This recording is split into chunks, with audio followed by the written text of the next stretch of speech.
Welcome sa DRS 2.0. Fresh at nagbabagang happenings bang hanap mo? Mga padabarkads man yan o mga trending topics? Pwes, sagutin natin yan.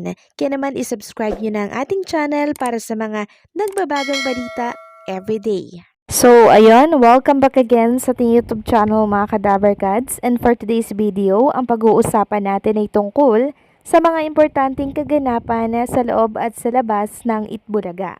At unahin nating pag-usapan ang tungkol dito sa shinare ng TVJ na page. Picture ito ni Maine Mendoza. So katuwaan lang to mga kadabarkads since kumanta nga po si Maine Mendoza kanina sa The Clones. Hinahanap daw po ni Maine Mendoza yung kanyang pangalan sa nanalo. Bakit daw wala? Sabi dito, sorry, medyo hindi lang po niya tanggap saan daw po yung pangalan niya. Aliw na aliw din talaga itong si Maine Mendoza mga kadabarkads, no? Palong-palo siya kanina sa mga judges natin at nagdagdag ng kasiyahan sa The Clones. Samantalang si Stephen JC naman mga kadabarkads ay opisyal na kinongratulate ng TVJ. Sabi nga dito, congratulations Stephen JC, ang ka-boys ni Freddie Mercury. Ikaw ang comeback loan grand winner. And alam nyo ba mga kadabarkads, maraming nagsasabi na good job daw po yung mga binitawang feedback or comment ng mga judges natin ngayong araw.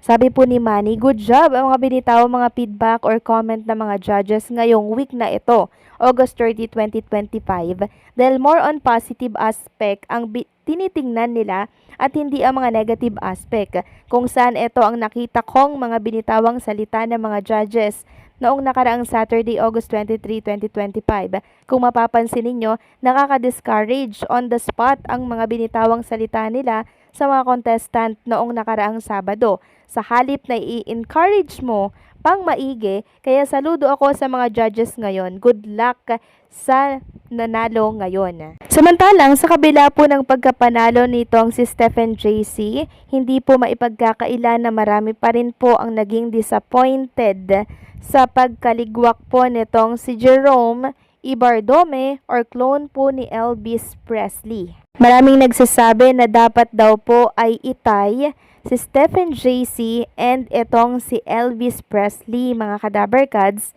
since mahuhusay naman daw itong dalawang to. At ang isa pang nabasa ko, wrong choice daw po yung song na kinanta nitong si Elvis Presley. Kaya kaya po siya ay naligwak. Marami po nagpoprotesta ngayon mga kadabarkads sa mundo po ng social media. Katulad na lamang ng isang netizen na to. Sabi niya, why not Jerome Miklat Ibardome? He deserved the spot. The clone Elvis Presley. Marami po nang hinayang mga kadabarkads kay Elvis Presley.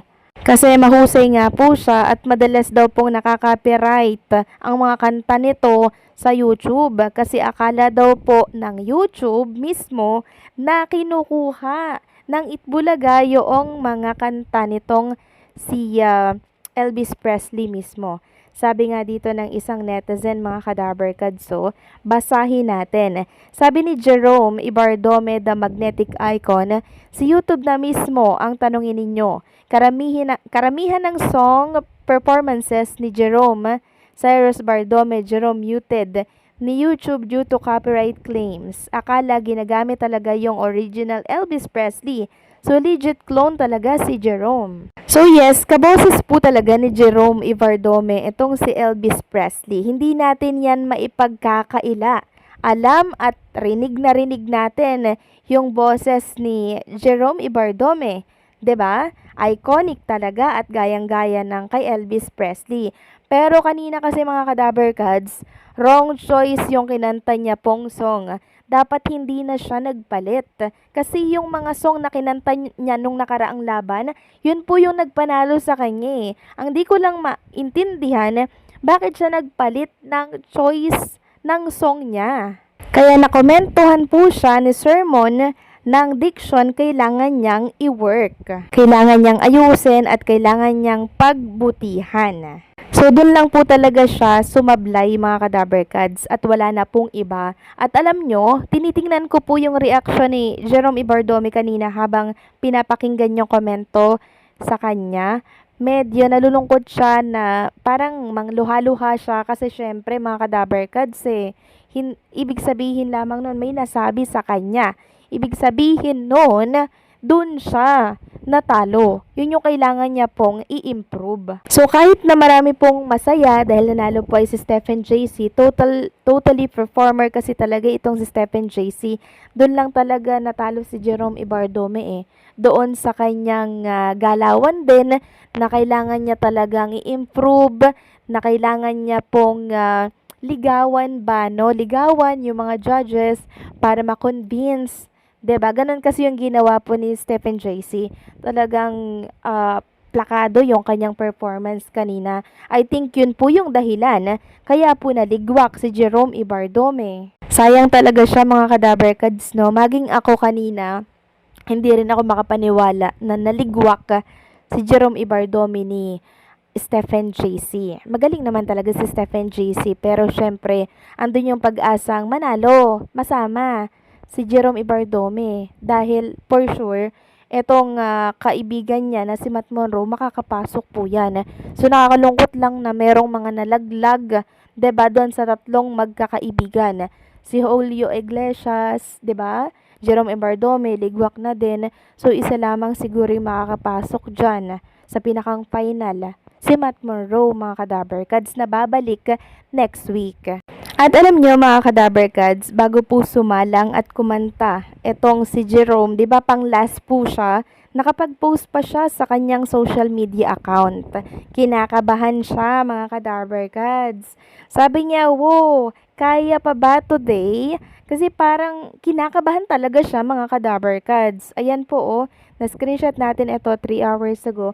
At yan po yung sinabi niyang statement. Kabado siya.